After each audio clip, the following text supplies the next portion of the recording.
¿Qué tal, amigos? Esta noche vamos a hacer algo un poco diferente. Vamos a viajar en el tiempo, pero no para ser un rey, un caballero o un glorioso explorador. No, esta noche asumes uno de los trabajos más infames, incomprendidos y francamente terribles de la historia. Vamos a descubrir por qué era un fastidio ser un torturador medieval. Sí, lo sé, parece un tema intenso para relajarse, pero créeme, la burocracia, el estigma social y los dolores de espalda te harían renunciar el primer día. Es una de esas carreras en las que, seamos honestos, probablemente no sobrevivirías, ya sea por el trauma psicológico o porque un prisionero cabreado finalmente se suelta. Así que, antes de ponerte cómodo, dale a me gusta y suscríbete. Pero solo si de verdad te gusta lo que hago aquí. Tu apoyo significa mucho. Y como siempre, comenta abajo con tu ciudad y la hora local. Me gusta ver hasta dónde viajan estas historias en la oscuridad. Ahora, apaga las luces, quizás enciende un ventilador para ese suave ruido de fondo. Y comencemos nuestro viaje de hoy. No es que busques este trabajo, seamos claros en eso. Nadie, en su sano juicio, se levanta una mañana, después de un desayuno de pan duro y cerveza aguada, y piensa, creo que mi verdadera vocación es hacer que la gente confiese cosas en un sótano húmedo. No, este trabajo te encuentra a ti. Te encuentra en un momento de desesperación, cuando las cosechas han fallado por tercer año consecutivo, cuando la guerra te ha dejado sin granja, y con una cojera permanente, o cuando simplemente no tienes otro oficio que el de tener un estómago fuerte y unas manos firmes. Estás en la taberna, contando las pocas monedas que te quedan, sintiendo el frío que se filtra por las grietas de tus botas. Un guardia de la ciudad, un hombre con una cara que parece tallada en granito y hastío, se sienta a tu lado. No dice mucho. Solo te observa, mira tus manos callosas, tu mirada que no se aparta. No te ofrece una bebida, te ofrece una salida. El magistrado busca un asistente, murmura, sin mirarte directamente. Un asistente judicial. El eufemismo es tan denso que casi podrías untarlo en el pan. Ambos sabéis de qué se trata. No piden referencias, lo cual es un alivio, porque las tuyas probablemente consistirían en gente que preferiría no verte de nuevo. La entrevista se lleva a cabo en una pequeña habitación sin ventanas en los bajos del juzgado o del castillo. El aire es denso, huele a piedra mojada, a óxido y a algo más. Algo vagamente metálico y orgánico que tu cerebro prefiere no identificar. Quien te entrevista no es el magistrado, por supuesto. Es tu futuro supervisor, un hombre mayor con los hombros caídos por el peso de décadas, haciendo exactamente lo que tú estás a punto de empezar. No te pregunta por tus habilidades, te pregunta si eres aprensivo, te pregunta si te asustan las ratas, te pregunta si puedes seguir órdenes sin hacer preguntas. Tu respuesta a todo es un gruñido afirmativo. Eso es suficiente. Te explican la justificación legal. Es importante que lo entiendas. Esto no es un acto de crueldad sin sentido. Oh, no.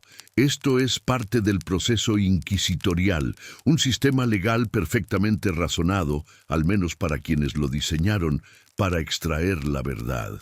La tortura, te dicen, es un instrumento legítimo para obtener una confesión, especialmente en casos de herejía o traición. Se considera que el dolor purifica el alma y obliga a la lengua a decir la verdad que el diablo la incita a ocultar. Es una herramienta, como el arado del granjero o el martillo del herrero, un mal necesario para mantener el orden social y la salvación de las almas. Tú asientes, intentando que esa lógica se asiente en tu mente, que forme una especie de escudo protector contra lo que sabes que está por venir. Entonces te enteras de una curiosidad poco conocida sobre tu nuevo puesto. A veces, este trabajo es hereditario. En algunas regiones, la posición de verdugo y torturador pasa de padres a hijos, como una maldición familiar. Familias enteras son marginadas, obligadas a vivir a las afueras del pueblo, casándose entre ellas porque nadie más quiere unirse a su linaje. Piensas en tu propio padre, un simple cantero, y sientes un extraño alivio de que no te haya legado este destino. Tú, al menos, has llegado aquí por elección, o más bien por falta de ella. Y aquí es donde los historiadores aún discuten. Se preguntan si los hombres que aceptaban este trabajo eran sádicos patológicos que disfrutaban del sufrimiento ajeno, o si eran como tú en este momento, simples funcionarios, hombres desesperados, burócratas del dolor, cumpliendo un rol que la sociedad creaba y necesitaba, pero que al mismo tiempo despreciaba profundamente. Eres un monstruo, o simplemente un hombre con un trabajo monstruoso. La línea es tan fina que parece invisible en la penumbra de esta habitación. El trato se sella no con un apretón de manos, sino con una pequeña bolsa de monedas que se te entrega. El primer pago es más de lo que has visto en meses. El peso en tu palma es a la vez una liberación y una condena. Ya está hecho. El título oficial es algo vago, como asistente del justiciero o ejecutor de sentencias. Suena mucho mejor en las cenas familiares que el tipo que vive en el sótano y hace gritar a la gente, aunque probablemente no te inviten a muchas cenas a partir de ahora. Sales de esa habitación y el mundo ya se siente diferente. El sol parece demasiado brillante. Las risas de los niños en la calle suenan estridentes. La gente te mira de otra manera. La noticia no se ha difundido oficialmente, pero en un pueblo pequeño los secretos viajan en el aire, en las miradas, en el silencio que se produce cuando entras en una tienda. La buena noticia es que nunca tendrás que esperar en la fila para comprar pan. La mala noticia es que es porque el panadero te ve venir y de repente se le acaba el pan. Te conviertes en un fantasma andante, una presencia necesaria pero invisible, un recordatorio de la violencia que subyace bajo la frágil paz de la vida cotidiana. Vuelves a tu modesta morada y te sientas en el borde de tu jergón de paja. El silencio es total. No hay celebración. Solo el peso frío de las monedas en tu bolsillo y una pregunta que resuena en tu mente. ¿En qué te has convertido? Aún no has puesto un pie en la mazmorra, pero el trabajo ya ha comenzado a cobrar su precio.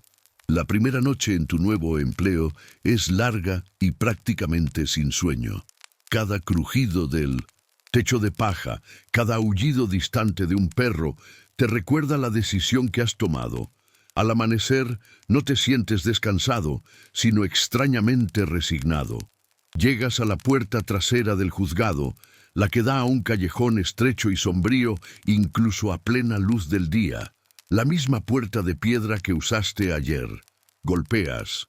La pequeña ventanilla enrejada se abre, un ojo desconfiado te inspecciona, y el sonido de un pesado cerrojo al correrse retumba en el callejón. Es tu nuevo sonido de bienvenida. Tu supervisor, a quien en tu mente ya llamas maese agrio por su expresión perpetuamente agria, te espera con la misma alegría que el día anterior, es decir, ninguna.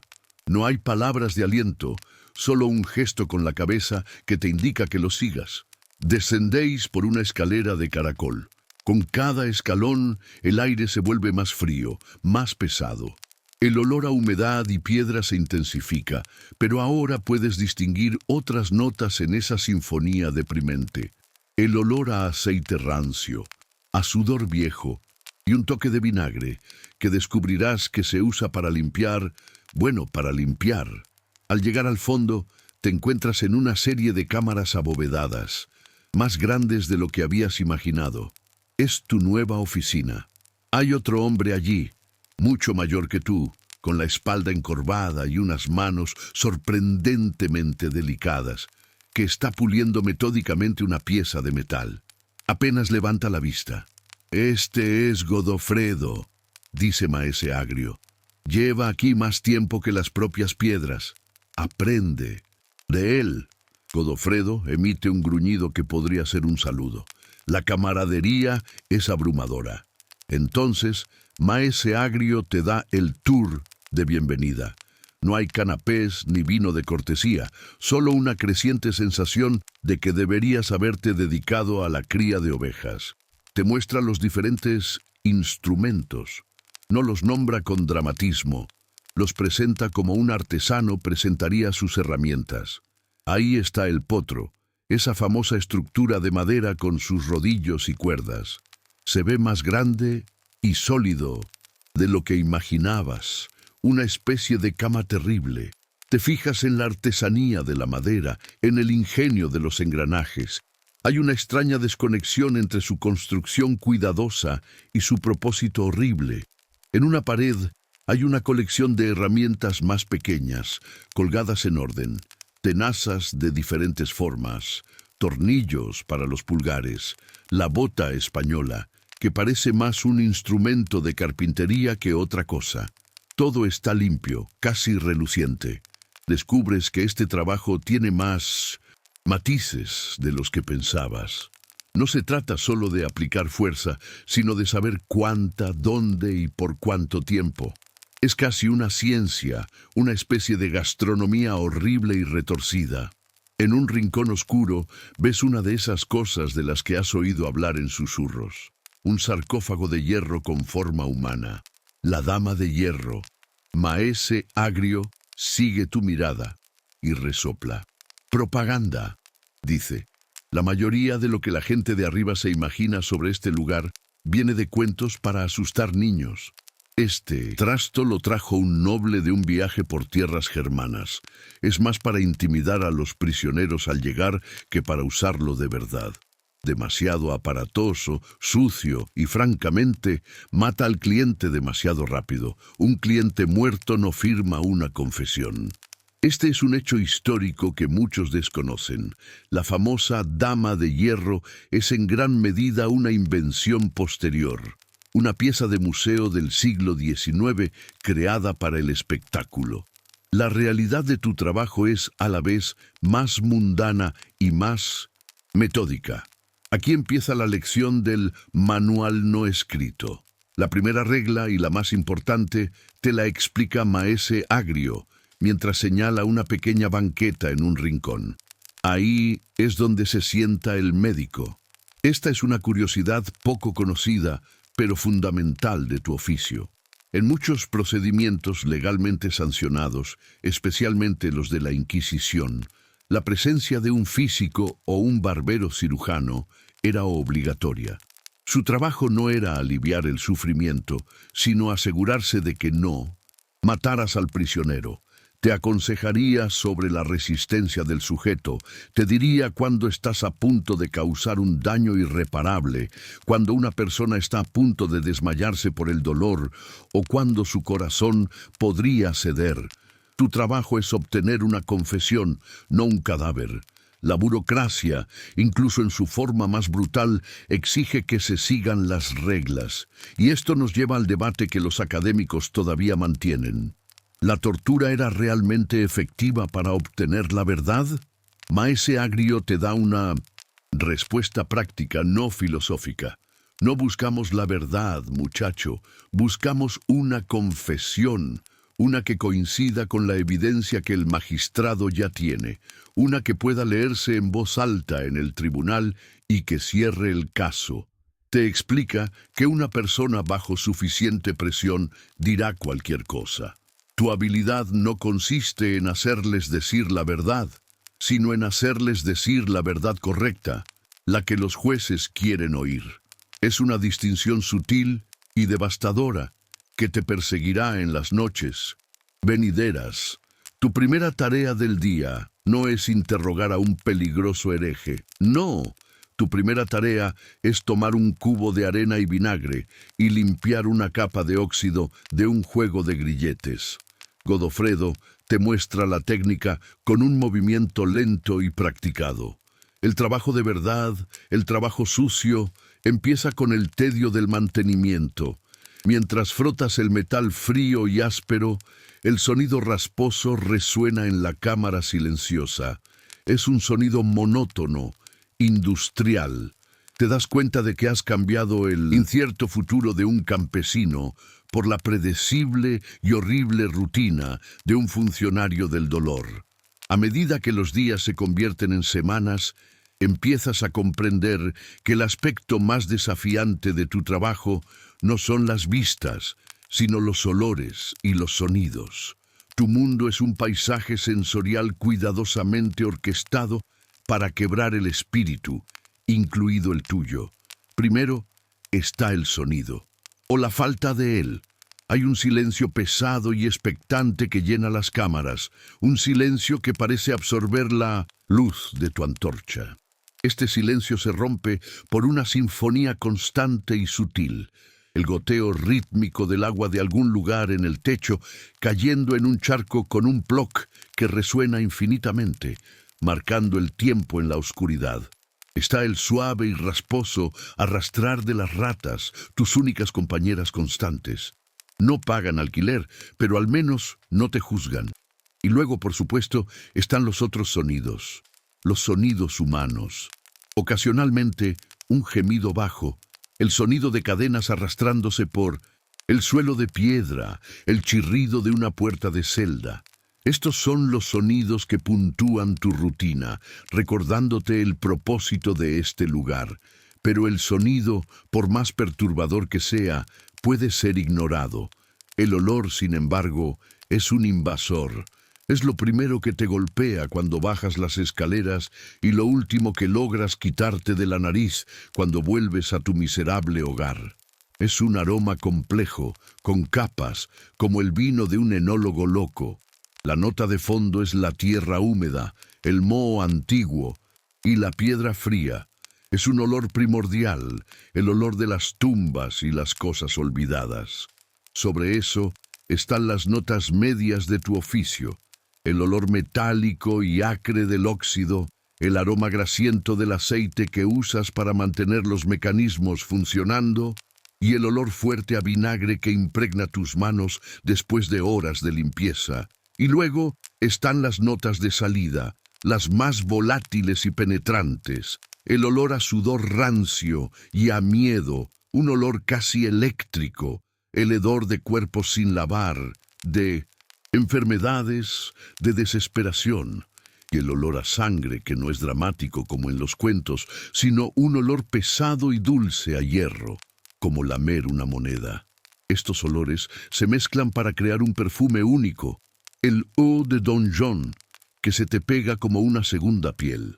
Pronto desarrollas la nariz de torturador, una bendita y maldita capacidad para dejar de notarlo durante el día, lo cual es fantástico para el trabajo, pero terrible cuando no te das cuenta de que tu propia túnica necesita ser quemada en lugar de lavada. El mundo medieval, en general, no es un lugar que huela a rosas. Las calles de las ciudades son alcantarillas a cielo abierto, pero el olor de tu taller es diferente. Es concentrado, destilado. Es el olor de la miseria humana en un espacio sin ventilación. Cuando sales a la calle, la gente retrocede instintivamente.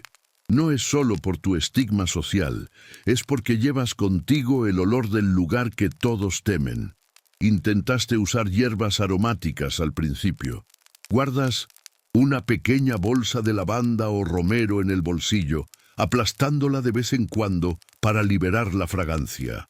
Pero es como intentar apagar un incendio forestal con un vaso de agua. El olor de la mazmorra simplemente consume el aroma agradable, convirtiéndolo en parte de su horrible paleta. Esta es una era en la que los ricos llevan pomanders, pequeñas bolas de metal perforadas llenas de ámbar gris, almizcle o especias para protegerse de los malos olores que se creía que causaban enfermedades. Es una curiosidad de la época, este accesorio de lujo contra el mal aire. Tú representas el mal aire personificado. Eres la razón por la que existen los pomanders. Mientras trabajas, empiezas a reflexionar sobre algo que los historiadores debaten hasta hoy. ¿La arquitectura de estos lugares estaba deliberadamente diseñada para el tormento psicológico o era solo una consecuencia funcional? La falta de ventanas, la acústica que amplifica cada sonido, la humedad constante que te cala los huesos. ¿Era todo parte de un plan para desmoralizar y aterrorizar o era simplemente porque los castillos necesitaban sótanos y estos eran los únicos espacios disponibles? Miras las paredes de piedra que sudan y los techos abovedados que parecen presionar hacia abajo y sospechas que la respuesta es un poco de ambas. La función y la intención se fusionaron en un diseño perfectamente miserable. Al final del día, vuelves a casa. Te lavas vigorosamente con jabón áspero y agua fría. Pero cuando finalmente te acuestas, exhausto, en tu jergón, el olor todavía está ahí. Está en tus fosas nasales, en tu memoria. Cierras los ojos y todo lo que puedes oler es tu lugar de trabajo. Pasas la mayor parte de tus días no aplicando tormento, sino luchando contra el enemigo más implacable de todos en la mazmorra, la decadencia. Tu oficio es una batalla constante contra la entropía. La humedad que define tu lugar de trabajo es un veneno para tus herramientas. Las cuerdas de cáñamo del potro se enmohecen y se vuelven frágiles. Los mecanismos de metal, incluso con aceite constante, desarrollan una obstinada capa de óxido. La madera se hincha y se deforma. Descubres que ser un asistente judicial es 10% de acción y 90% de mantenimiento tedioso. Cada lunes es día de mantenimiento. Tú y Godofredo trabajáis en silencio, cada uno con sus tareas. Él, con su pericia de años, comprueba la tensión de las cadenas. Prueba la integridad de las anillas de hierro clavadas en la pared. Tú te encargas de tareas menos glamurosas. Lubricar cada tornillo, cada engranaje, afilar cuchillas que en realidad nunca deben estar demasiado afiladas. El objetivo es el control, no el corte limpio. Es un trabajo físico, agotador e increíblemente aburrido. Un día ocurre lo inevitable. Estás haciendo una comprobación de rutina en el potro y al girar la manivela principal oyes un crack enfermizo. La madera, podrida por dentro, ha cedido. El mecanismo está inutilizable. Esto no es solo un inconveniente, es un desastre burocrático. Maese Agrio mira la palanca rota con un disgusto que normalmente reservaría para un prisionero que ha expirado prematuramente. Ahora tienes que navegar por el laberinto de la administración medieval. No puedes simplemente ir con el carpintero del castillo. Oh, no. Tienes que rellenar un formulario de requisición por triplicado, usando tinta de agalla de roble que te mancha los dedos. Uno para el archivo del magistrado, uno para el gremio de carpinteros y uno que probablemente se usará para calzar una mesa coja en alguna oficina polvorienta. En el formulario tienes que justificar la necesidad de la reparación, lo que te obliga a describir la función del aparato en términos clínicos y desapasionados que te revuelven el estómago. Luego, tienes que llevar el formulario al herrero para que arregle las piezas metálicas de la palanca. El herrero, un hombre enorme cuyo negocio son las rejas de arado y las herraduras, mira las piezas delicadas y complejas que le traes con desprecio. Te mira como si le hubieras pedido que forjara un unicornio de oro. Tu encargo es extraño, de baja prioridad y francamente un poco siniestro. Dice que lo hará, pero solo después de terminar las nuevas bisagras para el portón principal y las rejas para la ventana de la panadería. Tu trabajo, el trabajo esencial de la justicia, está al final de la lista de espera. Aquí es donde entra en juego un hecho histórico crucial: los gremios.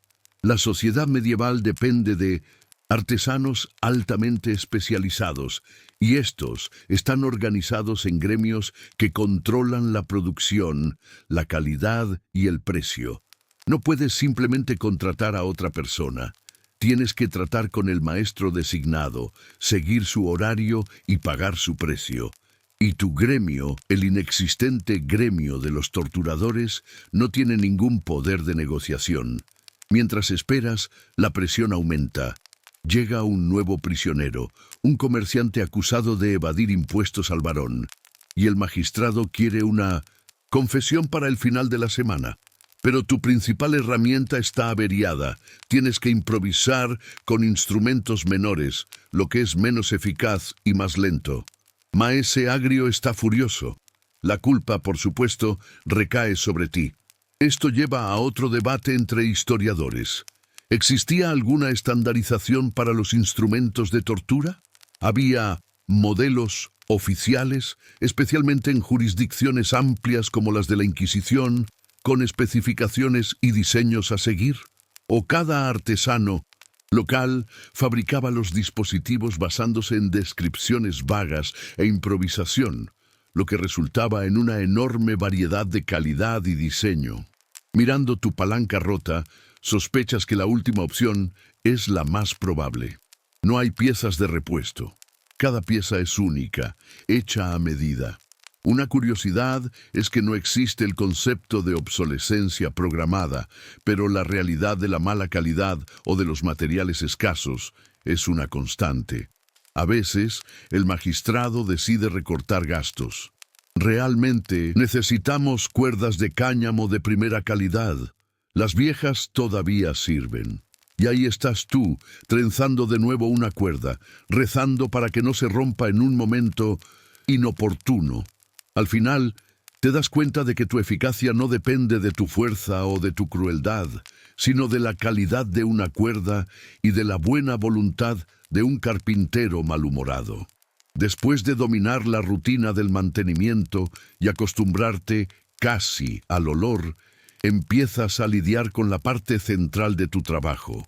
Los clientes llegan de todas las formas y tamaños, y tu clientela es más variada que la del mercado del sábado.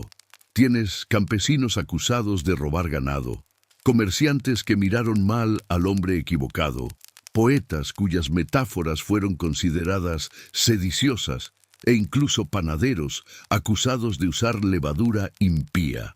Aparentemente, todo puede ser un crimen si el magistrado está de mal humor. Tu trabajo es ayudar a demostrar su culpabilidad. Rápidamente aprendes que tus clientes se dividen en 3 categorías. Primero, están los que se quiebran rápidamente. El miedo, el ambiente y la visión de tus herramientas son suficientes. Confiesan todo lo que se les pide y más. Confiesan crímenes que no cometieron. Implican a vecinos que no les gustan. Inventan historias fantásticas de conspiraciones y brujería. Tu tarea aquí es simple: transcribir el torrente de palabras en un pergamino que prepara el escriba. Sientes un vago alivio con estos. El trabajo es rápido, sin complicaciones, pero también sientes una náusea sutil al ver la facilidad con que la dignidad de una persona puede deshacerse.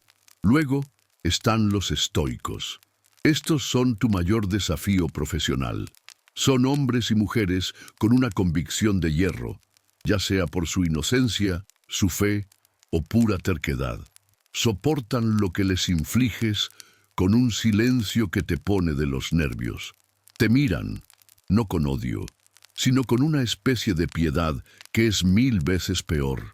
Hay algunos que tienen una fuerza de voluntad que te hace pensar que deberían estar el reino en lugar de estar encadenados a tu pared.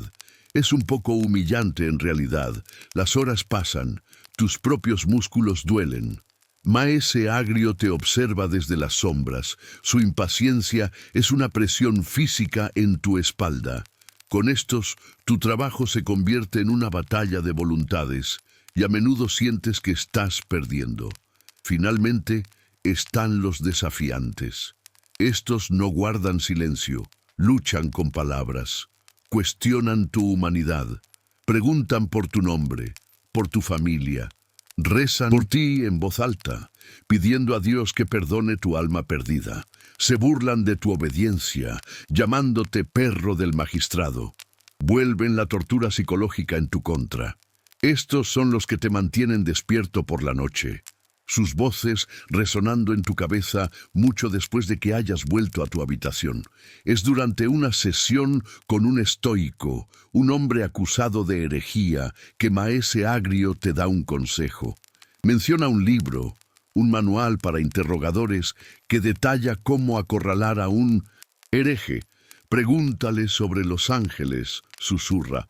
Un verdadero creyente conoce la jerarquía, un hereje dudará o inventará. Esta es una referencia a manuales de la vida real, como el famoso Maleus Maleficarum, que proporcionaban guías detalladas para obtener confesiones de brujería, a menudo llevando a confesiones trágicamente similares en toda Europa. Sigues el consejo. El hombre, exhausto y sufriendo, finalmente cede, pero su confesión es un disparate. Describe rituales que contradicen con lo que tus superiores sospechan. Finalmente, después de horas, el prisionero confiesa haberse encontrado con el diablo en el cruce del viejo roble. Es un éxito, hasta que recuerdas que el viejo roble fue derribado por un rayo hace 10 años. Pequeños detalles. Sin embargo, el escriba anota todo febrilmente. Tu tarea no es verificar los hechos, es obtener una firma. Mientras él firma el documento con una mano temblorosa, notas que sus labios se mueven en un susurro silencioso. Aquí es donde te encuentras con una curiosidad teológica poco conocida de la época, el concepto de reservatio mentalis o reserva mental. Algunos teólogos argumentaban que una persona bajo coacción podía mentir con sus labios para salvar su vida, siempre y cuando mantuviera la verdad en su corazón y en su mente ante Dios. Al hacerlo, no estaría cometiendo el pecado del perjurio. Miras al hombre y te das cuenta de que, aunque has quebrado su cuerpo, su mente puede estar en un lugar que nunca podrás alcanzar. Te ha dado la confesión que querías, pero su verdadera declaración se está haciendo a una autoridad muy superior. Tu victoria parece hueca. Es en este punto que los historiadores y psicólogos modernos debaten el síndrome del interrogador. Es un fenómeno en el que el propio interrogador, a través de la presión para obtener resultados, del sesgo de confirmación y de la deshumanización del prisionero, comienza a creer genuinamente en las confesiones falsas que ha extraído. Se convence de su propia eficacia y de la culpabilidad del prisionero, porque la alternativa, admitir que está infligiendo un sufrimiento terrible por una mentira, es psicológicamente insoportable. Miras la confesión firmada, una obra de ficción que coescribiste con el sufrimiento, y te preguntas, ¿estoy empezando a creer esto? ¿O simplemente me estoy volviendo insensible? Entregas el pergamino a Maese Agrio. Él gruñe en aprobación. El trabajo está hecho. El caso está cerrado. Pero mientras subes las escaleras hacia el mundo de los vivos, sientes que te has convertido en cómplice, no de la justicia, sino de una farsa elaborada. La parte física de tu trabajo, por muy intensa que sea, es a menudo la más corta. La verdadera prueba de tu resistencia comienza cuando el prisionero es llevado de vuelta a su celda. Es entonces cuando entra en juego la burocracia del dolor. Para cada sesión, para cada confesión, hay una montaña de papeleo. El horror no es real para el sistema hasta que está debidamente documentado, sellado y archivado. Entra en escena el escriba, un hombre pálido y delgado llamado Bartolomé, cuyo mundo se resume en pergamino, tinta y la búsqueda incesante de la caligrafía perfecta. Bartolomé se sienta en un pequeño escritorio en un rincón menos húmedo de la antecámara, con sus plumas, tinteros y polvos secantes dispuestos con una precisión quirúrgica. Se preocupa más por la claridad de la confesión que por su contenido. Podrías dictarle que el prisionero confesó haber volado a la luna a lomos de un cerdo, y él solo levantaría una ceja para corregirte el uso del subjuntivo.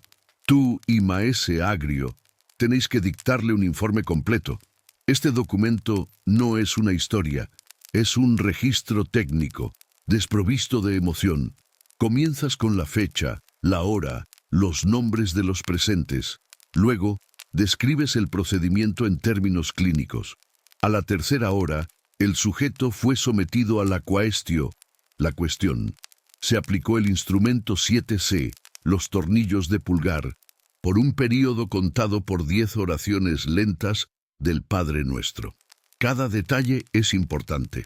La duración, el instrumento, la respuesta del sujeto, verbal y física.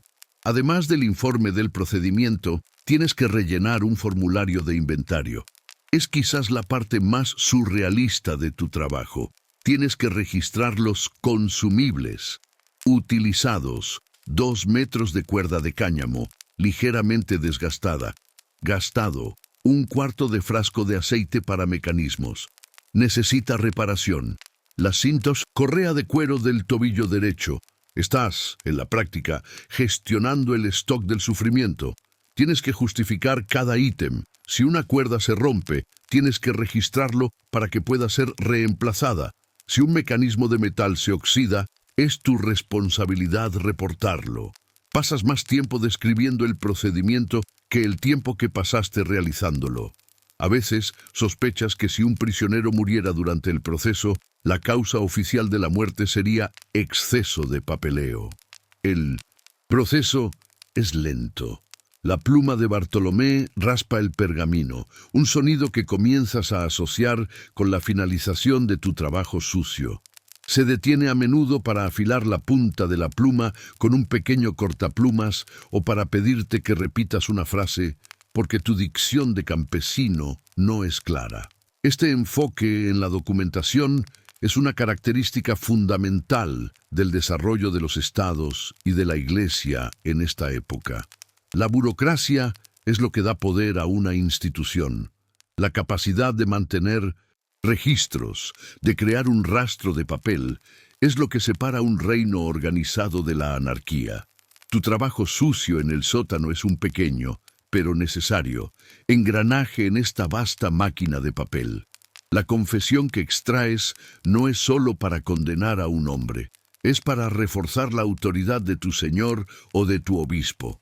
Una curiosidad poco conocida que Bartolomé te enseña indirectamente es el coste de los materiales. El pergamino, hecho de piel de animal tratada, es increíblemente caro. La tinta, hecha de agallas de roble, hollín y goma arábiga, se prepara a mano. Cada página que él llena tiene un coste real y tangible. Un error, una mancha de tinta, una frase mal escrita que obligue a empezar de nuevo, es un desperdicio de recursos valiosos. La pedantería de Bartolomé no es solo una cuestión de personalidad, es una cuestión de economía. Y es aquí donde los sociólogos e historiadores, inspirados por pensadores como Max Weber, debaten cómo la burocracia logra deshumanizar la violencia. Verla. Acto de transformar el sufrimiento humano en un informe técnico con códigos de instrumentos e inventario de recursos permite que personas como tú participen en actos atroces. Te distancia de las consecuencias morales. No estás torturando a una persona, estás ejecutando un procedimiento. No estás extrayendo una confesión, estás cumplimentando la documentación necesaria. Te ves a ti mismo como un funcionario procesando un caso, no como un hombre destruyendo a otro. Cuando el informe está finalmente completo y firmado, se lleva para ser archivado. El sistema de archivo parece haber sido diseñado por un demonio con un amor por la frustración. Hay un archivo para herejías, otro para traiciones y un tercero misterioso, etiquetado simplemente como asuntos varios, que es donde la mayoría de los informes van a morir, olvidados en la oscuridad polvorienta. Un día, un magistrado visitante de una ciudad vecina desciende a tus instalaciones. No es una inspección, sino una especie de conferencia improvisada para ti, para Maese Agrio y para el escriba. Es un hombre educado, formado en derecho, y habla sobre tu trabajo de una manera que nunca habías oído antes. Viene para recordarte la ley, la línea fina y crucial que, según él, separa la justicia de la barbarie. Comienza por aclarar la terminología. Lo que vosotros hacéis aquí, dice con voz profesoral, no es tortura. La tortura es lo que los bandidos hacen en los bosques, lo que los señores de la guerra paganos infligen a sus enemigos.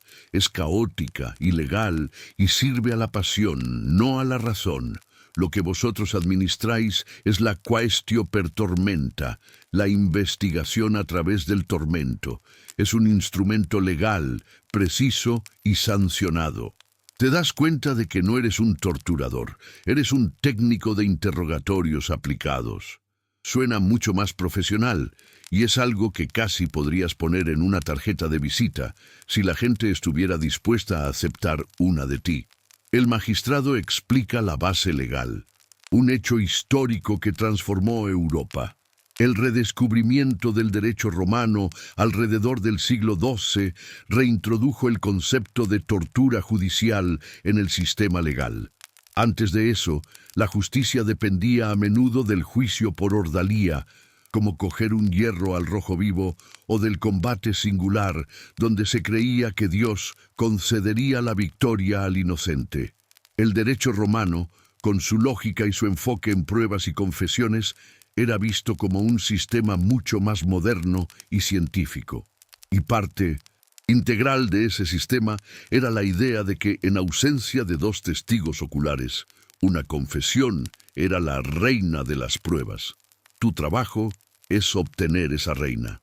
Describe las reglas citando un Tractatus de Tormentis, un tipo de libro jurídico que era una curiosidad de la época.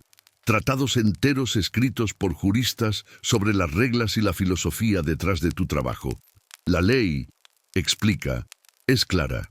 Primero, la quaestio solo puede aplicarse cuando ya existe una semiplena probatio, una media prueba sustancial de la culpabilidad del acusado.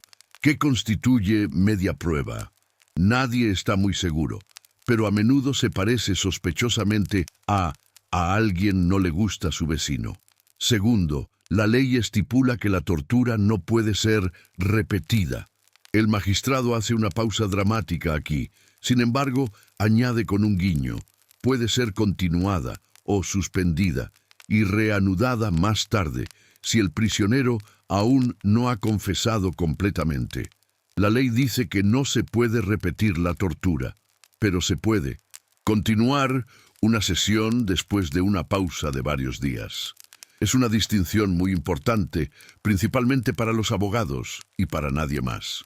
Tercero, el procedimiento no debe, idealmente, llevar a heridas permanentes o a la muerte. Y en muchas jurisdicciones no debe derramar sangre. Miras tu colección de instrumentos, muchos de los cuales están diseñados precisamente para aplastar y dislocar, no para cortar, y comprendes el cinismo ingenioso detrás de esa regla. Es en este punto donde los historiadores del derecho todavía hoy debaten. Este elaborado marco legal que rodeaba la tortura era un intento genuino de limitar su brutalidad y asegurar que se aplicara de forma justa, o era, en su mayoría, una fachada compleja, un tapiz de jerga legal y lagunas diseñado para dar un barniz de legitimidad a un sistema intrínsecamente coercitivo. ¿Era para proteger a los acusados o para proteger a los jueces y a los funcionarios como tú de la responsabilidad moral y legal? El magistrado termina su discurso. Se siente claramente satisfecho consigo mismo por haber iluminado vuestros rudos cerebros con la belleza de la ley. Maese Agrio simplemente asiente, habiendo oído todo esto antes. Pero tú te quedas con una nueva claridad. Comprendes que tu trabajo existe en una zona gris cuidadosamente construida. Las reglas no existen para restringirte, sino para darte permiso. Transforman un acto de violencia en un procedimiento burocrático. La ley no es una barrera que te impide ir demasiado lejos. Es el camino que ha sido pavimentado para permitirte llegar exactamente a donde ellos necesitan que llegues. La rutina de tu trabajo, por más sombría que sea, se ha vuelto predecible. Conoces los sonidos, los olores, el peso de tus herramientas. Pero un día, esa rutina se rompe. La noticia de su llegada se extiende por el castillo como una mancha de aceite, un susurro que silencia las conversaciones y apresura los pasos. El inquisidor viene, no un mero magistrado o un clérigo local, sino uno de los hombres más temidos y poderosos del reino, un representante directo de una autoridad que se extiende tanto al alma como al cuerpo. La preparación es frenética. Los guardias pulen sus yelmos hasta que puedes ver tu cara de pánico en ellos. El suelo del gran salón se friega, los tapices se sacuden. Hasta las ratas en tu mazmorra parecen andar de puntillas. Es el equivalente medieval a una inspección de la empresa. Maese Agrio, normalmente la personificación de la calma, severa, está visiblemente tenso. Te ordena que limpies y organices tu taller con un fervor que nunca has visto antes. Tienes que fregar las manchas del suelo, disponer los instrumentos con una simetría perfecta y asegurarte de que no haya nada fuera de lugar. Por primera vez, tu lugar de trabajo parece casi profesional. Cuando finalmente desciende a tus instalaciones, no es lo que esperabas. Esperabas un gigante con voz de trueno y ojos ardiendo con fuego del infierno. En cambio, el inquisidor es un hombre bajo y delgado, de mediana edad, con manos de erudito y una voz suave y tranquila. Viste un hábito simple, pero de una tela fina que habla de poder, no de pobreza. Parece más un bibliotecario o un profesor universitario que el martillo de Dios, lo que, de alguna manera, es mucho más aterrador. Lo acompaña un secretario propio, un joven con ojos fríos que observa todo y anota en un libro encuadernado en cuero.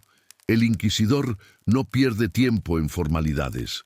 Anuncia que desea observar la quaestio de un prisionero importante, un rico mercader acusado de financiar en secreto un culto herético. Este es el caso en el que has estado trabajando, tu cliente más estoico. La presión en la sala se vuelve tan densa que puedes sentirla en tu piel. De repente, te olvidas de cómo funciona todo. Esta palanca se empuja o se tira. Sientes que estás haciendo un examen para el que no has estudiado, y el castigo por suspender es probablemente ser el siguiente en la mesa. Comienzas el procedimiento con la boca seca. Cada movimiento tuyo parece torpe y ruidoso bajo la atenta mirada del inquisidor. No dice nada, solo observa. Su silencio es una crítica más pesada que cualquier grito de maese Agrio. El prisionero, al ver al inquisidor, parece encogerse, su desafío vacilando por primera vez. El poder que este hombre ejerce es un hecho histórico bien conocido, especialmente en el contexto de instituciones como la Inquisición española, que fue controlada directamente por la monarquía. El inquisidor no es solo un hombre de la Iglesia, es un brazo del Estado. Su autoridad es absoluta y su palabra es ley. Después de unos minutos de tu trabajo infructuoso, el inquisidor levanta una mano. «Basta», dice suavemente. Silencio. Se acerca al prisionero. No le pregunta sobre el dolor, sino sobre la doctrina. Cita las escrituras, luego señala un fallo sutil en la respuesta del prisionero. Habla de teología, de lógica, de una forma tranquila y metódica. Esto revela una curiosidad poco conocida sobre estos hombres. Los más eficaces no eran brutos, sino intelectuales altamente entrenados. Habían estudiado derecho canónico y teología, y muchos se basaban en manuales de inquisición escritos por predecesores como Bernard Gui. Estos libros no eran solo sobre tortura, eran guías complejas sobre cómo argumentar, cómo detectar el engaño y cómo categorizar diferentes formas de herejía.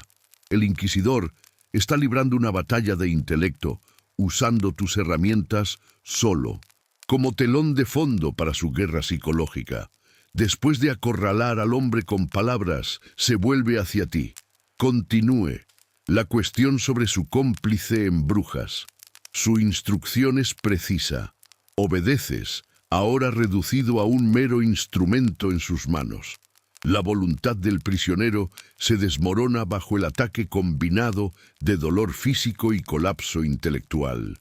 Confiesa, la escena te hace reflexionar sobre un debate histórico persistente. La autoridad del inquisidor era aceptada por la población por castigo divino, por creer que los estaba protegiendo de la herejía. O su poder se basaba puramente en la fuerza coercitiva del Estado que lo apoyaba, convirtiéndolo más en una figura de control político que de fervor religioso. Mirando el miedo en el rostro del prisionero y la deferencia tensa de Maese Agrio, sospechas que la respuesta es una mezcla inseparable de ambos. El inquisidor asiente, satisfecho. Su secretario lo ha anotado todo. Te lanza una mirada breve y fría. No es un elogio, sino un reconocimiento de que has cumplido tu función.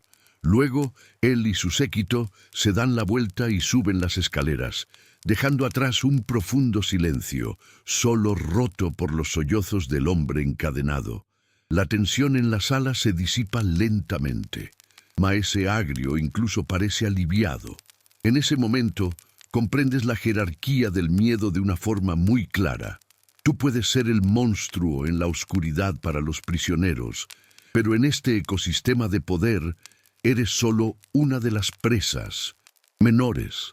Cuando tu turno termina y subes las escaleras de piedra, el sol de la tarde te ciega por un momento. El aire de fuera parece increíblemente fresco y limpio, sin importar el tiempo que haga. Dejas atrás la oscuridad, la humedad y el olor, pero descubres que te han dejado una marca invisible. El trabajo termina, pero la identidad de quien lo hace te acompaña. Y en ningún lugar es eso más evidente que cuando intentas tener algo parecido a una vida social. Decides ir a la taberna. Una jarra de cerveza que no sepa a resignación, el calor de una chimenea y el sonido de conversaciones humanas que no sean gritos o susurros. Entras en la taberna local, el Jabalí Risueño. Es un nombre alegre para un lugar que de repente se vuelve tan silencioso como una tumba en cuanto cruzas el umbral. El sonido de las conversaciones no cesa por completo, pero baja a un murmullo cauteloso. Las carcajadas desaparecen. Deberían rebautizarlo el jabalí incómodo en tu honor. La multitud a tu paso se abre, que nadie se mueva deliberadamente. Es un instinto, como animales que se apartan de un depredador. Llegas a la barra. La tabernera que antes guiñaba el ojo a los guardias te sirve rápidamente, sin mirarte a los ojos, y coge tus monedas con un cuidado que sugiere que podrían estar contaminadas. Llevas tu jarra a una mesa en un rincón. Nadie se sienta cerca de ti. Tu vida social es un éxito rotundo. Si por éxito se entiende tener siempre una mesa para ti solo y no tener que soportar conversaciones aburridas sobre el precio del grano. Desde allí tienes una vista perfecta de la sociedad de la que formas parte, pero a la que no perteneces. Ves a amigos compartiendo una broma, a comerciantes haciendo negocios, a una joven pareja intercambiando miradas. Te sientes como si estuvieras mirando a través de un ojo de leproso, una curiosidad arquitectónica de la época. En algunas iglesias había una pequeña abertura en la pared, un agioscopio, que permitía a los leprosos y otros impuros asistir a la misa sin entrar y contaminar a la congregación. Esa es tu existencia. Puedes observar la vida de la comunidad a través de una pequeña rendija. pero nunca puedes entrar de verdad. A veces, un borracho valiente o un forastero ingenuo intenta hablar contigo. Te pregunta qué haces en el castillo. Murmuras algo sobre asuntos judiciales o mantenimiento. Él asiente lentamente, procesando la información, y de repente recuerda que tiene que ir, bueno, a cualquier otro lugar. La excusa siempre es pobre, pero la prisa es genuina. Tu profesión es el fin de cualquier conversación. Este ostracismo no es solo un sentimiento, es un hecho social y a veces legal. En muchas partes de Europa, ciertas profesiones se consideraban infames o deshonrosas. Esta categoría no solo incluía a verdugos y torturadores, sino también a sepultureros, desolladores de animales, limpiadores de letrinas e incluso actores. Las personas que ejercían estas profesiones a menudo vivían en áreas designadas de la ciudad, estaban excluidas de ciertos derechos cívicos y eran universalmente evitadas.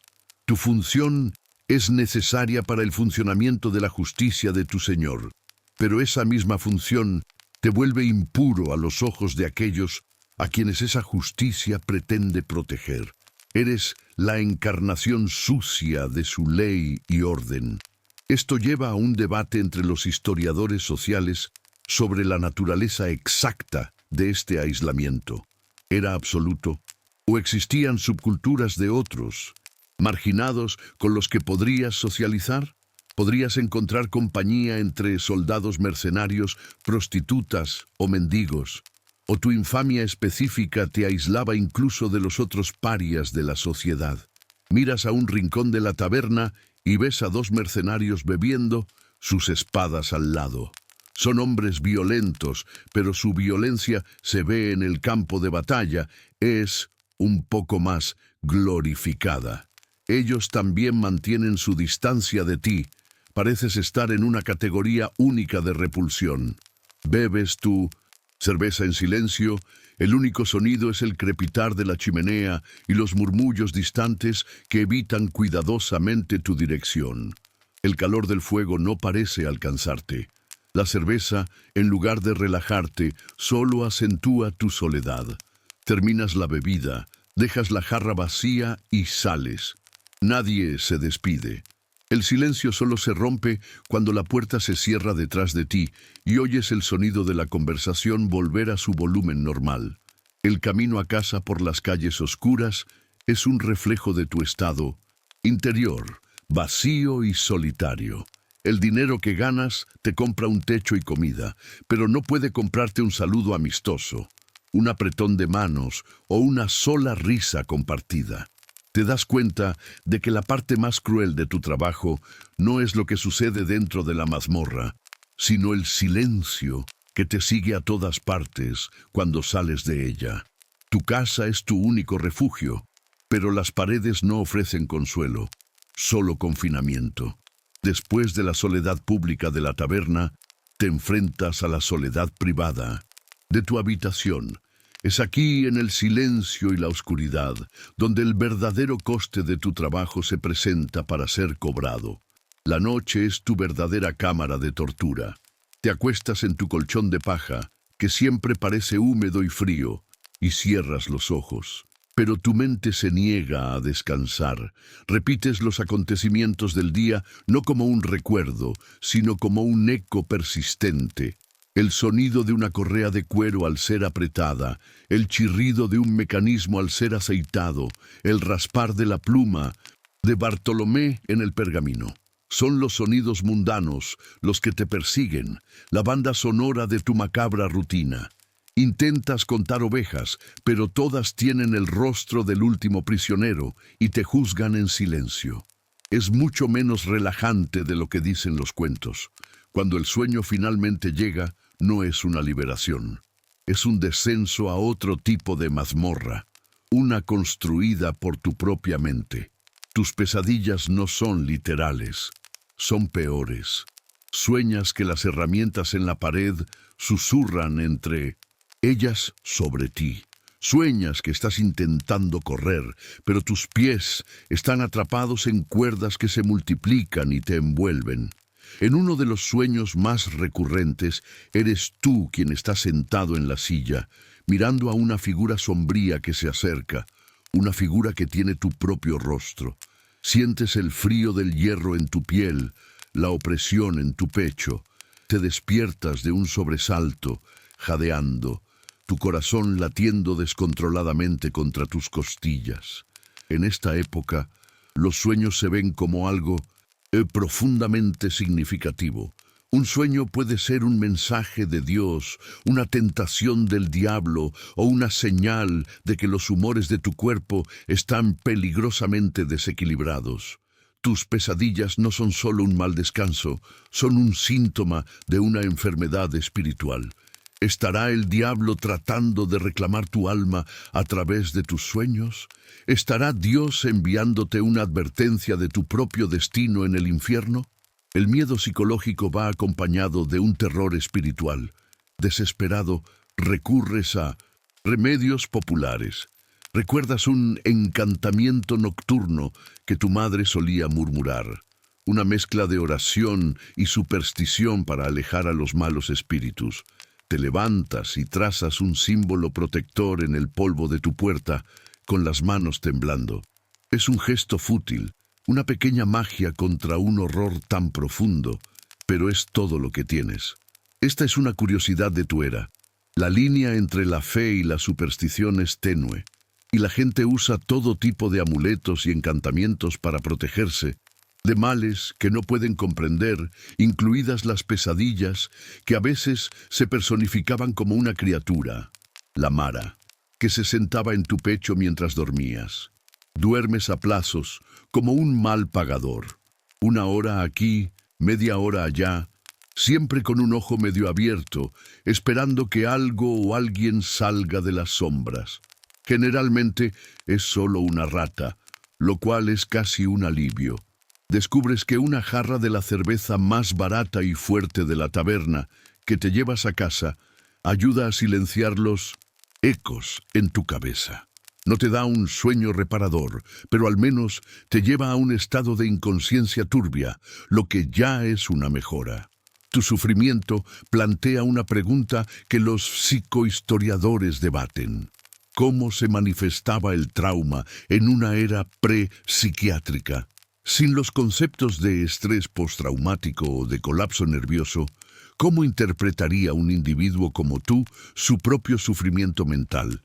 Lo verías como una debilidad moral, una señal de que tu alma es débil. ¿Sería una forma de posesión demoníaca o sería simplemente el desgaste del trabajo, algo que tienes que soportar en silencio, como un albañil soporta un dolor de espalda? No tienes vocabulario para tu trauma, y esa incapacidad de nombrarlo lo hace aún más poderoso y aislante. La primera luz gris del amanecer entra por tu pequeña ventana. Estás exhausto, te duele el cuerpo, tienes la cabeza pesada. El breve alivio de despertar de la pesadilla es reemplazado por la temible constatación de que tienes que levantarte, vestirte y volver al lugar que las alimenta. Estás atrapado en un ciclo. Tu trabajo alimenta tus pesadillas y tus pesadillas agotan tu fuerza para el trabajo. Estás empezando a desmoronarte por dentro y nadie en el mundo puede saberlo o comprenderlo. El coste psicológico que pagas por la noche y el aislamiento que sufres durante el día convergen en el lugar que debería ser tu santuario, tu hogar. Si no tienes familia, tu soledad es absoluta, un pozo sin fondo. Pero si la tienes, te enfrentas a un tipo de tormento diferente, más sutil y quizás más cruel. Imaginemos que tienes una esposa, quizás incluso un hijo pequeño. Cuando aceptaste este trabajo, fue por ellos, para darles pan, para mantenerlos a salvo. Te dices esto a ti mismo todas las mañanas, pero la realidad es que has traído la mazmorra a casa contigo.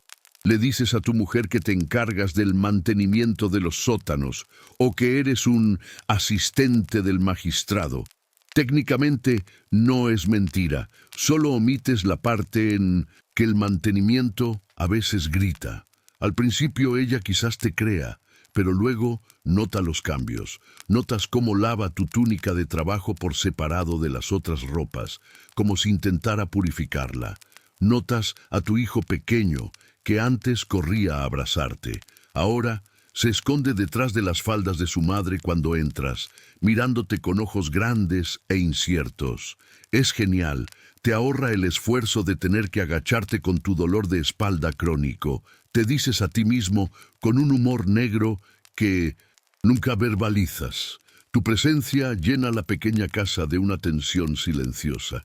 Traes contigo el olor tenue de piedra húmeda y hierro que nunca desaparece por completo, por mucho que te laves vigorosamente. Traes tus pesadillas, tus sobresaltos nocturnos, tus largos silencios en la mesa. Las conversaciones en la cena son fascinantes. Hablan del tiempo, de una gotera en el techo, de cualquier cosa para no hablar de la creciente sensación de pavor que se ha instalado en vuestra mesa como un invitado no deseado. La sociedad medieval se basa en la unidad familiar.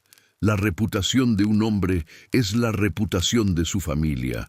Tu profesión infame no solo te mancha a ti, los mancha a ellos también. Un día, tu mujer regresa del mercado con los ojos rojos. Nadie le ha hablado directamente, pero ha sentido las miradas. Ha oído los susurros que cesaron cuando se acercó. No te acusa. Pregunta, con una voz frágil que te parte el corazón: ¿qué es lo que haces en esos sótanos, marido? Tu negación es débil. Ella ya lo sabe. No todos los detalles, quizás, pero lo suficiente. A partir de ese día, un muro de cristal se levanta entre vosotros. Vivís juntos, dormís en la misma cama, pero estáis a kilómetros de distancia. Ella sigue cumpliendo con sus deberes, pero el calor ha desaparecido. Ha sido reemplazado por una mezcla de miedo, lástima y vergüenza. Esto lleva a un debate entre los historiadores de la familia. ¿Cómo navegaban las mujeres de los hombres con profesiones infames? Su estatus social. ¿Eran igualmente marginadas o lograban mantener ciertas redes de apoyo femeninas en la iglesia, en el pozo de la aldea, separadas de la infamia de su marido?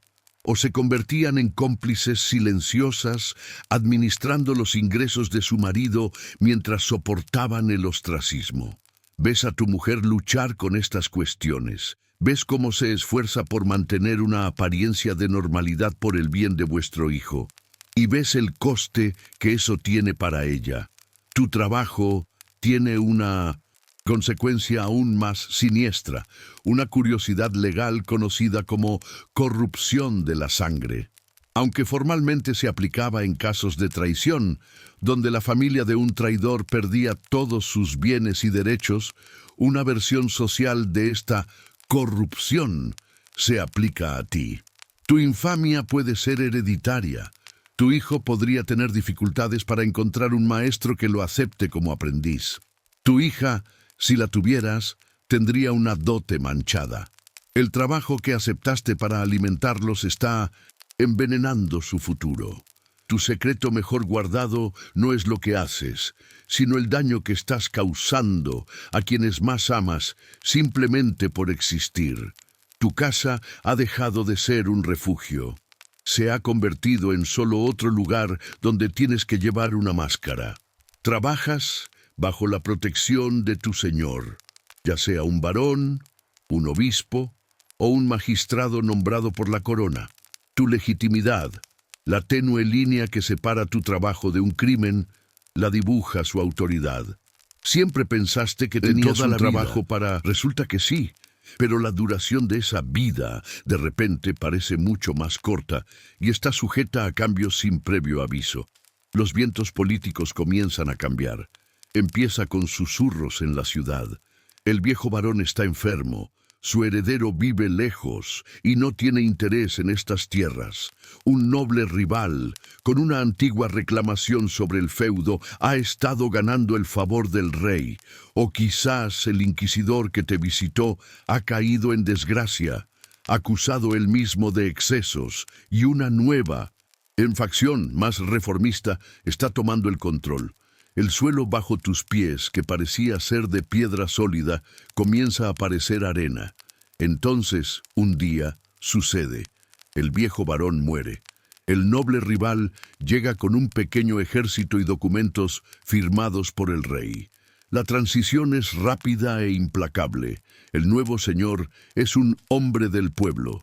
Cabalga por la ciudad prometiendo justicia y limpieza.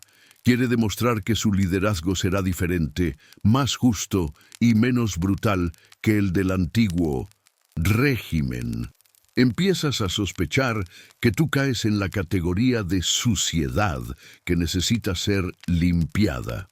La historia medieval está llena de estos momentos de inestabilidad política. La sucesión de poder rara vez era pacífica. Un nuevo líder necesitaba consolidar su autoridad, y la forma más rápida de hacerlo era a través de una purga de los leales al régimen anterior. Es un hecho histórico que el cambio de poder significaba a menudo peligro para los funcionarios de la administración depuesta. El nuevo señor comienza a arrestar a los símbolos del poder de su predecesor: el recaudador de impuestos, el capitán de la guardia y, por supuesto, el personal de la mazmorra. Tú, Maese Agrio y Godofredo, os convertís de repente en pasivos.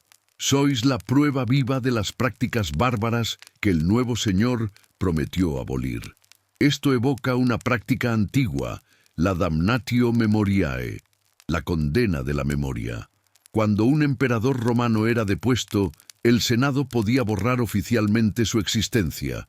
Sus estatuas eran derribadas, su nombre era raspado de los monumentos. El nuevo señor está llevando a cabo una versión feudal de esto. Para establecer su propio legado de justicia, tiene que borrar y condenar el anterior. Y tú eres un artefacto vivo de ese legado. De repente, tu conjunto de habilidades único se convierte en tu sentencia de muerte. Todas las competencias que perfeccionaste, seguir órdenes sin cuestionar, ser discreto, conocer los secretos que se extrajeron en aquellas paredes, son ahora las razones por las que eres un peligro. Eres un cabo suelto, un testigo incómodo. Tu excelente currículum es ahora tu orden de captura. La ironía es cruel. Te escondes en tu habitación, la puerta cerrada con llave, escuchando cada paso en la calle. Ves a los guardias del nuevo señor llevarse a Maese Agrio. Tu supervisor, el hombre que te parecía tan duro e invencible, es arrastrado por la calle, despojado de su dignidad. Sabes que eres el siguiente. Esto plantea un debate final entre los historiadores. ¿Estas reformas estaban impulsadas por un idealismo genuino? ¿Creía verdaderamente el nuevo señor que tu trabajo era inmoral y necesitaba ser erradicado? ¿O era todo un pretexto cínico?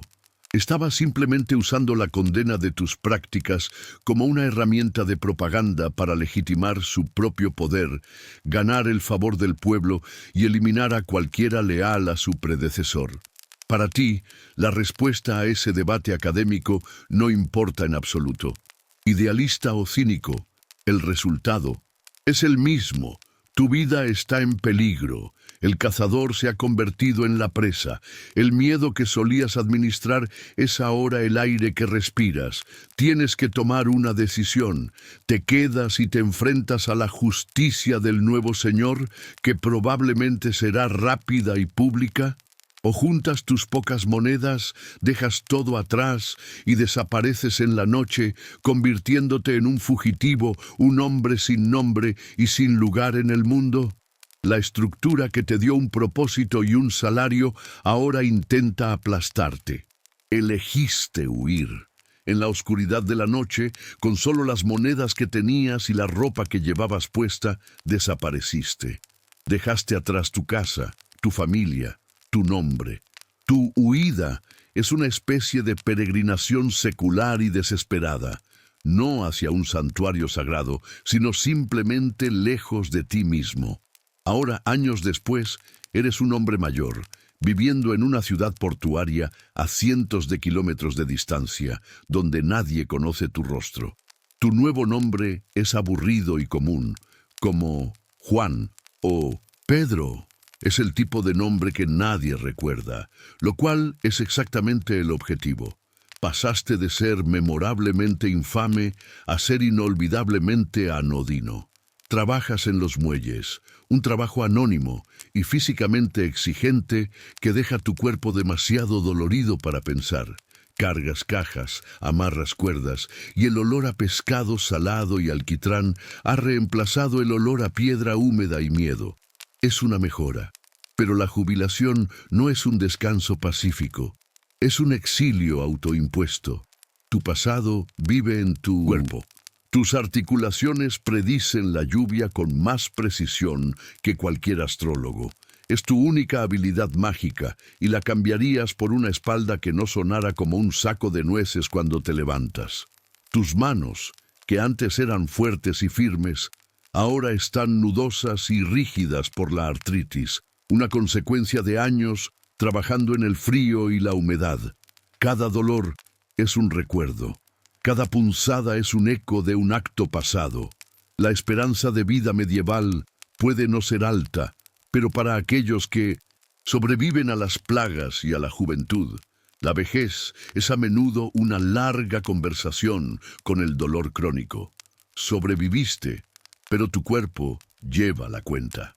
La gente te deja en paz porque pareces un viejo gruñón y cansado, lo cual es perfecto, porque es exactamente en lo que te has convertido. Es el mejor disfraz de todos, porque es la verdad. Tu paranoia, sin embargo, permanece afilada. Un guardia de la ciudad gritándole a un comerciante hace que tu corazón se acelere. Un extraño mirándote. Segundo de más en la taberna te hace planear rutas de escape. Nunca le das la espalda a la puerta. La mazmorra ya no es tu lugar de trabajo. Es una prisión portátil que llevas dentro de tu cabeza. Esto lleva a un debate entre los historiadores de la medicina y de la psicología sobre las enfermedades del alma en la Edad Media. Se reconocían los dolores crónicos sin causa física obvia como un problema de la mente, o el dolor y la fatiga persistentes se atribuían simplemente al pecado, a la edad o al trabajo duro. No tienes palabras para ello, pero sientes la conexión. Sabes que el dolor en tu espalda está ligado al peso de los recuerdos que cargas. Tu cuerpo está manifestando los tormentos que tu mente ya no puede contener. Un día ves a un joven siendo arrestado en la plaza del mercado. Está luchando, gritando su inocencia. La multitud se reúne para burlarse y sientes una punzada de algo que no puedes nombrar. ¿Piedad? ¿Culpa? ¿Reconocimiento? Te das la vuelta y te alejas rápidamente con el corazón martilleando. No puedes involucrarte, eres un fantasma, y los fantasmas no interfieren en los asuntos de los vivos. Tu vida ahora es una rutina simple. Despertar, trabajar, comer, dormir. Evitas las multitudes. No haces amigos. Tus manos están manchadas para siempre, no de sangre, sino por el recuerdo de lo que hicieron. Puede que hayas escapado de la justicia del nuevo Señor, pero te das cuenta de que nunca podrás jubilarte de ti mismo. Simplemente cambiaste una prisión de piedra por una prisión de silencio y memoria, y esta la llevarás hasta tu último aliento. Mientras vives tus días como un fantasma anónimo en una ciudad lejana, tu legado está siendo escrito, o más bien, borrado. Generaciones después, en un monasterio silencioso, un monje con buena caligrafía está redactando la crónica del tiempo y el lugar que dejaste atrás. Este es un hecho central de la historia medieval. Fue registrada en gran parte por monjes, cuyas crónicas se concentraban en reyes, santos y batallas, no en la vida de los hombres comunes. En la crónica del reinado del varón fulano de tal, hay 3 páginas sobre la genealogía de su caballo de guerra y una sola frase sobre la rigurosa administración de la justicia en las mazmorras. Aparentemente el caballo era más interesante. En todo el relato del ascenso y caída del varón, tu nombre no aparece. Tu trabajo, tu crisis, tu existencia entera se condensan en una abstracción. No eres una persona, eres una función. Cuando el cronista describe la llegada del nuevo Señor, escribe sobre la purga de los elementos corruptos y la restauración de la decencia. En este cuento moral, recibes un nuevo título póstumo, Lacayo Anónimo. Suena menos impresionante que técnico de interrogatorios aplicados, pero tiene la ventaja de no exigir ninguna responsabilidad individual. Eres un accesorio, un detalle secundario en la historia de hombres más importantes. Fuiste completamente deshumanizado, transformado en un símbolo de la tiranía del régimen anterior.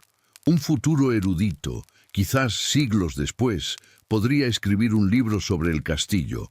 Describirá tus herramientas que pueden haber sobrevivido en algún inventario como dispositivos de crueldad inimaginable, sin mencionar nunca los formularios de requisición que tenías que rellenar para conseguir una cuerda nueva. La burocracia nunca es tan emocionante como la brutalidad. Toda tu realidad, el aburrimiento, el miedo, las justificaciones legales, la presión de tus superiores, se elimina de la historia. Solo el mito del monstruo permanece. Hay una curiosidad en la forma en que sobrevive el pasado. Tu historia no está en las crónicas, sino quizás en un inventario del castillo, un documento administrativo seco. Cuando el castillo cambió de manos, un escriba pudo haber hecho una lista de todos los bienes. Y allí, entre 10 barriles de vino y 3 tapices gastados, puede haber una línea. Ítem, un potro de roble con herrajes de hierro. Ítem, 2 juegos de grilletes. Este es tu legado. No una historia, sino una línea en una lista de propiedades, tan sin alma como el inventario de cerdos o granos. Fuiste reducido a los objetos que usabas. Esto toca un debate central entre los historiadores modernos sobre el problema de la voz en la historia. ¿Cómo podemos reconstruir la experiencia de los analfabetos, los marginados y los silenciados, cuyas vidas no se registran en las fuentes oficiales? El intento de darles una voz, como esta narrativa que estás escuchando, es un ejercicio de empatía histórica necesaria, o es una forma de ficción, proyectando nuestras propias sensibilidades modernas en el pasado, creando una persona que nunca existió de hecho. Es una pregunta sin respuesta fácil.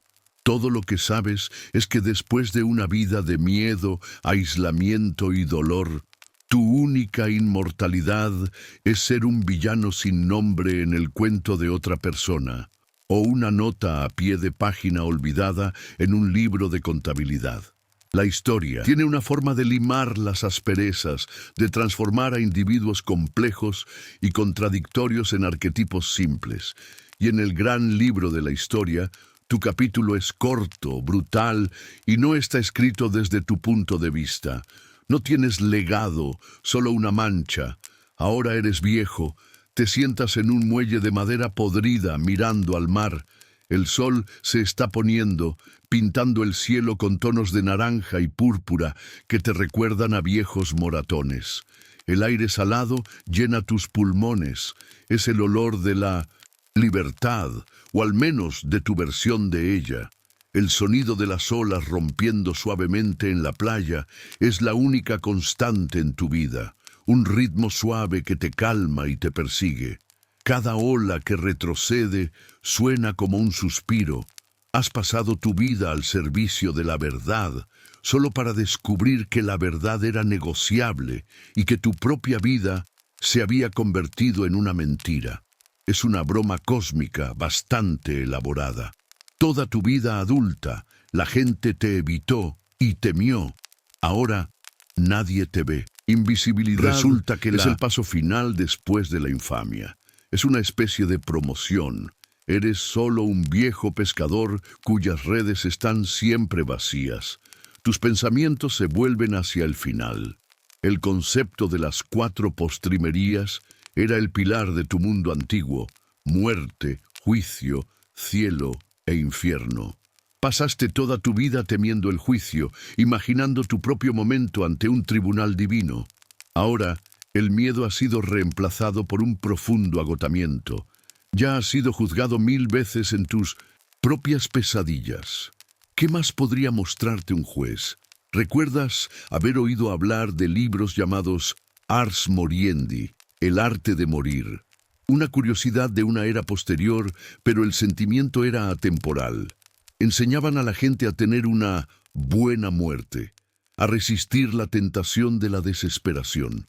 Realizas tu propio arte de morir, aquí y ahora. Te sientas, respiras y tratas de no desesperarte. Tratas de aceptar. ¿Qué estás aceptando?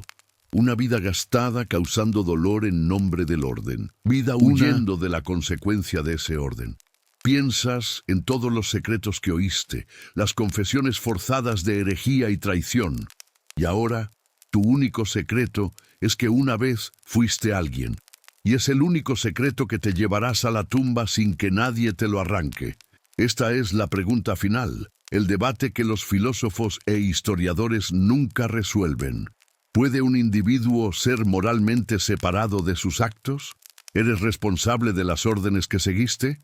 ¿La coerción del sistema te absuelve o la participación voluntaria, aunque desesperada, te condena? ¿Dónde terminaba el funcionario y dónde empezaba el hombre? Miras tus manos temblorosas y nudosas. Son las manos de un funcionario, son las manos de un hombre. La respuesta, si es que existe, es que no hay separación. La tinta de la burocracia y la mancha de la complicidad se secaron juntas bajo la misma piel. El sol finalmente se sumerge bajo el horizonte. La penumbra, la media luz que siempre fue tu dominio, te envuelve una última vez. Pero esta vez no parece amenazante, parece tranquila. El aire se enfría, cierras los ojos no por miedo a las pesadillas, sino porque estás cansado. El sonido de las olas continúa, un ritmo, adentro, afuera. Es el sonido del mundo respirando y por primera vez en muchos, muchos años te sientes en paz, a la deriva en la suave oscuridad al final de todo. Y ahora tú también puedes cerrar los ojos.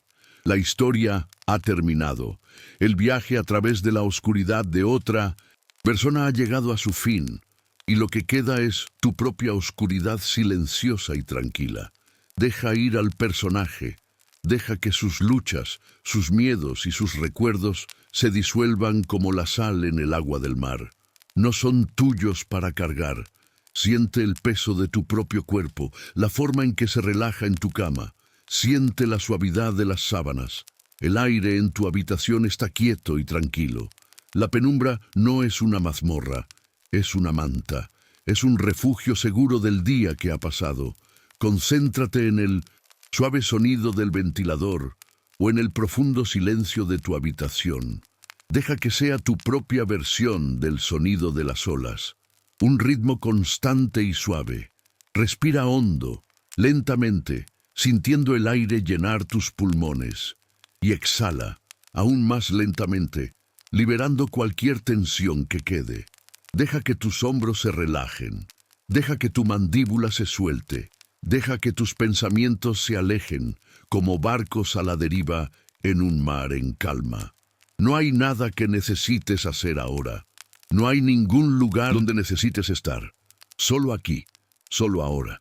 La oscuridad es tu amiga. El silencio es tu compañero. Cada respiración te lleva más profundo a un estado de relajación pacífica. El sueño está llegando, como una marea suave. No luches contra él. Acógelo, deja que te lleve. Duerme, descansa. Está hecho.